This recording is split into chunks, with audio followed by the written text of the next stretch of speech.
حضور نبی اکرم صلی اللہ علیہ وسلم کی سیرت طیبہ اس امن اور ترقی کا چارٹر کس طرح ہے؟ جب تک ہم پلٹ کر سیرت محمدی کی طرف نہیں جائیں گے، اور سیرت محمدی وہ جو آقا علیہ الصلوۃ والسلام کی 10 سالہ،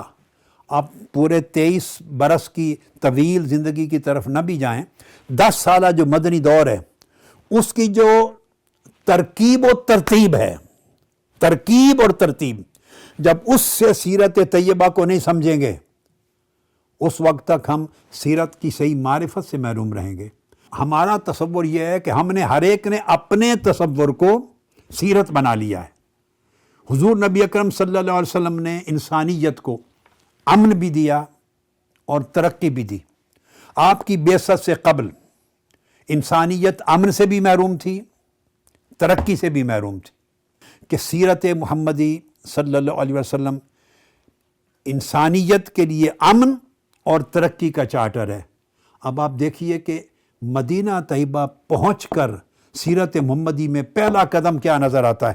آپ نے مواخات کو وجود دیا، ابتدائی۔ ابھی نماز پنجگانہ شروع نہیں کی، ابھی ماہ رمضان کے روزے شروع نہیں کرائے، ابھی حج کے احکام نہیں دیے، ابھی زکوٰۃ کے احکام نہیں دیے، اور بہت سارے حلال و حرام اور فرائض و واجبات کے احکام ابھی نہیں اترے۔ سیرت محمدی یہ ہے، اب ذہن میں رکھ لیں، وحی الہی یا احکامات قرآنی اور سیرت محمدی یہ عین یکدگر ہیں۔ تو آقا علیہ السلام نے پہنچتے جو پہلا قدم اٹھایا جو حضور کی سیرت طیبہ سے ملتا ہے، آپ نے ایک نئے سماجی اور اقتصادی نظام کا اجرا فرمایا، ایک نیا سوشو اکنامک آرڈر دیا۔ آج ہم اگر چاہیں کہ امن اور ترقی طرف بڑھیں تو ہمیں اپنا سفر پہلی سن ہجری مدینہ طیبہ سے شروع کرنا ہوگا۔ آقا علیہ السلام نے ریہیبلیٹیشن پر توجہ دی اور اکنامک سٹیبلٹی پر توجہ دی۔ تفصیل میں جانے کی ضرورت نہیں، ہر شخص جانتا ہے، میں اس میں سے انفر کر رہا ہوں کہ آقا علیہ السلام نے مہاجرین و انصار کو ملا کر ایک دوسرے کے وسائل میں شریک کیا، ایک دوسرے کے دکھ درد میں شریک کیا، اور ایک ایسی کمیونٹی تشکیل دی جو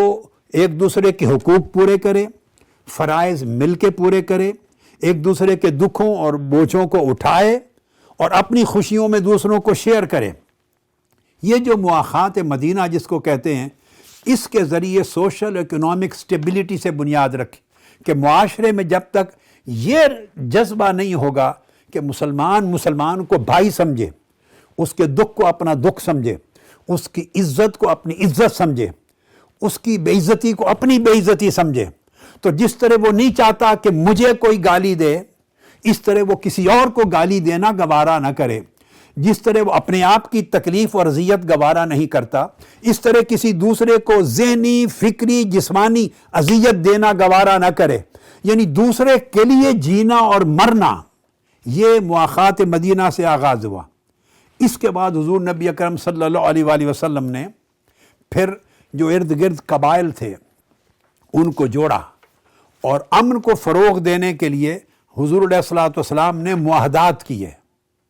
اس میں پہلا معاہدہ، میری پوری کتاب ہے اس پر، اور میرے بیٹے ڈاکٹر حسن محی الدین ان کی پی ایچ ڈی سبجیکٹ پر ہے، جس کو میثاق مدینہ کہتے ہیں۔ اس کی 63 آرٹیکلز ہیں۔ اس میثاق مدینہ کی شکل میں حضور نبی اکرم صلی اللہ علیہ وسلم نے، آپ دیکھیے کہ امت کس طرح دوبارہ امن اور ترقی کی طرف بڑھ سکتی ہے، اس کی شکل کیا ہے۔ یہود کے قبائل تھے، ان کے ساتھ جڑے ہوئے نصارہ قبائل تھے، ان کے ساتھ کفار و مشرکین کے قبائل تھے، ادھر سے اسلام میں مہاجرین تھے اور انصار تھے۔ حضور علیہ السلام نے پہلا ایک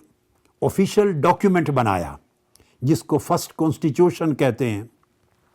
اس ڈاکیومنٹ کا جو پہلا آرٹیکل ہے اس میں یہ کہا، وہ تمام مسلم اور غیر مسلم قبائل جو آج اس ڈاکیومنٹ کی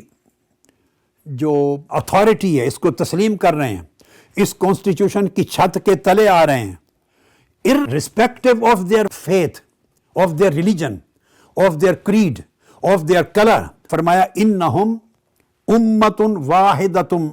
من دون الناس،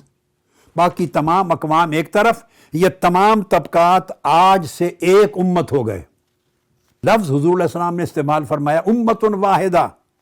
یہ سارے، اور وہ کون سے قبائل تھے؟ اس میں بنو اوف تھے، اس میں بنو خزرج تھے، بنو ساعدہ تھے، بنو جشم تھے، بنو نجار تھے، بنو عمرو بن اوف تھے، بنو نبید تھے، بنو اوس تھے، اور بنو حارث تھے۔ 10 قبائل میری اسٹڈی میں آتے ہیں ٹوٹل جنہوں نے اس کانسٹیٹیوشن قبول کیا، مسلم اینڈ نان مسلم، اور حضور علیہ الصلوۃ والسلام نے ان کو ایک کانسٹیٹیوشنل نیشن ہونے کا شرف دیا، اور لفظ استعمال کیا انتم امت واحدہ، آج سے ایک قوم ہو گئی ہے، تاکہ وہ ان پر اگر دشمن حملہ کرے گا، وہ بھلے کسی پر کرے، تو ہر ایک شخص پر حملہ تصور کیا جائے گا، ایک شخص کی زندگی بچانا ہر دوسرے شخص کی ذمہ داری تصور ہوگی۔ دکھ سکھ، پہلی بات میں نے کی کہ مسلمانوں کو کے اندر بردرہڈ پیدا کی، مسلمان کو مسلمان کے ساتھ جوڑا۔ اب اگلا سٹیپ حضور علیہ السلام نے توسیع کی، ایکسپینڈ کیا، اور وہ انسانیت کی سطح پہ ایک نیا رشتہ استوار کیا، مسلم انسانیت، اور انہیں لفظ امہ استعمال کر کے فرمایا کہ یہ ایک امت ہوں گے۔ مگر اس میں جو الفاظ آئے ہیں تمام کتب حدیث اور کتب سیرت میں، وہ بڑے انٹرسٹنگ، بڑی توجہ طلب، اور آج کے علماء کو، آج کے اسکالرز کو، آج کے مبلغین کو، ائمہ کو، خطباء کو، اور عوام الناس کو بڑی توجہ سے اس لفظ پہ فوکس کرنا چاہیے۔ اگر سیرت محمدی میں ہم بلیو کرتے ہیں اور روشنی وہاں سے لینی ہے، تو ایک لمحے کے لیے اپنے فکر کو، اپنے فہم کو، اپنی محدود سوچوں کو پھینک دیں اور حضور مصطفیٰ کے قدموں پہ سرنگو ہو جائیں، سجدریز ہو جائیں، سیرت محمدی کو معیار سمجھیں کہ حضور کیا فرما رہے ہیں۔ یہ نہیں کہ میرا مولوی کیا کہتا ہے، میرا امام کیا کہتا ہے، میرا عالم کیا کہتا ہے، میرا خطیب کیا کہتا ہے، میرا مدرسہ کیا کہتا ہے، میرا اسکالر پیر کیا کہتا ہے۔ ایک لمحے ان چھوٹی چھوٹی تنگ وفاداریوں کو ایک طرف کر دیں اور انہیں فنا کر کے سب سے بڑی وفاداری محمد مصطفیٰ کی، اس میں جائیں اور پوچھیں مصطفیٰ کیا فرماتے ہیں۔ آپ نے فرمایا، اب میں لفظ پڑھ رہا ہوں، سیرت ابن ہشام، کتاب الانبال، ابن کثیر، البدایہ والنہایہ، اور بیہقی، ابن ہشام، ابو بید قاسم بن سلام، الغرض جتنی کتابیں اٹھائیں سب میں درج۔ آقا علیہ السلام نے فرمایا ان یہود بنی اوف امت مع المؤمنین للجہود دینہم وللمسلمین دینہم۔ یہ اہل کتاب تھے، ان کی بات ہو رہی ہے۔ فرمایا کہ یہ بنی اوف کے یہ قبائل جو مسلمان نہیں ہیں، فرمایا مسلمانوں اور مومنوں کے ساتھ مل کر میں انہیں ایک امت اور ایک قوم بنا رہا ہوں، ایک نیشن بنا رہا ہوں۔ مراد اس سے کانسٹیٹیوشنل نیشن ہے، ایک نیشن ہوڈ کا کانسٹیٹیوشنل تصور دیا، سٹیزن شپ کا تصور دیا، ملٹی کلچرل سوسائٹی بناتے ہوئے، انٹرفیتھ ڈائلاگ اور ٹالرنس کی بنیاد رکھتے ہوئے، اور پیسفل کو ایگزسٹنس کا فارمولہ انسانیت کو دیتے ہوئے فرمایا کہ وہ مومنوں کے ساتھ مل کے ایک قوم ہے۔ اس کا مطلب یہ ہے کہ ان کے مذہب اپنے اپنے ہوں گے، مذہب میں ہر کوئی آزاد ہوگا، مگر قوم ہونے کے ناطے ہر ایک شخص دوسرے کے ساتھ کھڑا ہوگا، دکھ درد سب کا ایک ہوگا۔ اور دیگر سیرت کی کتابوں میں ایک لفظ اور آیا ہے، وہ بہت سے لوگوں کے لیے جو آپ کی وساطت سے میں آج کہہ رہا ہوں بڑی حیران کن بات ہو جائے گی۔ ان تمام کتب سیرت میں ایک اور لفظ آیا ہے جو آقا علیہ السلام نے ڈکٹیٹ کرایا۔ یہاں لفظ تھا امت مع المومنین، مومنوں کے ساتھ مل کر ایک نیشن ہوں گے۔ اب دوسری روایت کے جن کو تمام ائمہ نے بلا اختلاف کیری کیا ہے، وہ فرمایا ان یہود بنی اوف امت من المؤمنین، یعنی وہ مسلمانوں میں سے ہی ایک جماعت ہوں گے۔ حالانکہ مذہب اور ہے، دین اور ہے، ملت اور ہے، مگر یہاں فرمایا من، وہاں فرمایا مع، ان کے ساتھ، یہاں فرمایا ان میں سے۔ اس پر امام ابن الاثیر الجزری نے، علامہ زمخشری نے، حافظ ابن کثیر نے، ابو عبید الحروی نے، ائمہ محدثین نے وضاحت کی ہے کہ نان مسلم ہیں، ان کو من المؤمنین کیسے فرمایا۔ ان کے کہنے کا مطلب یہ تھا کہ یہ بے شک اپنے مذہب اور ملت میں الگ ہیں، مگر آج حضور علیہ الصلوۃ والسلام کی اس ڈاکومنٹ کو تسلیم کر لینے کے بعد وہ مسلمانوں سے ہی ایک قوم کی طرح شمار ہوں گے، آئینی اعتبار سے، قانونی اعتبار سے، ریاستی اعتبار سے، سماجی اعتبار سے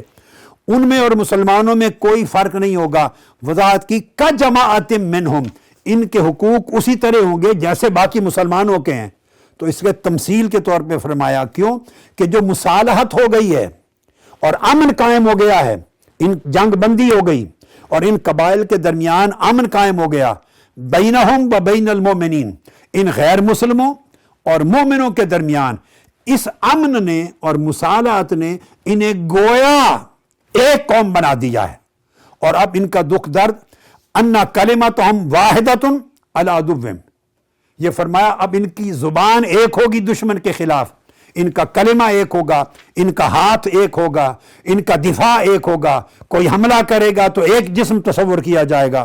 فرمایا رہ گیا دین اور مذہب، وہ ہر ایک کا الگ الگ ہوگا مگر بحیثیت قوم ایک ہوں گے۔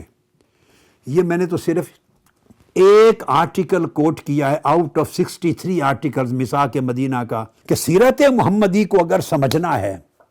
تو اس کی اصل روٹ سے آقا علیہ السلام کی حیات طیبہ سے سمجھنا چاہیے۔ سب سے پہلے نئی ویڈیوز کو حاصل کرنے کے لیے شیخ الاسلام ڈاکٹر محمد طاہر القادری کے آفیشیل یوٹیوب چینل کو سبسکرائب کریں اور بیل آئیکن کلک کریں۔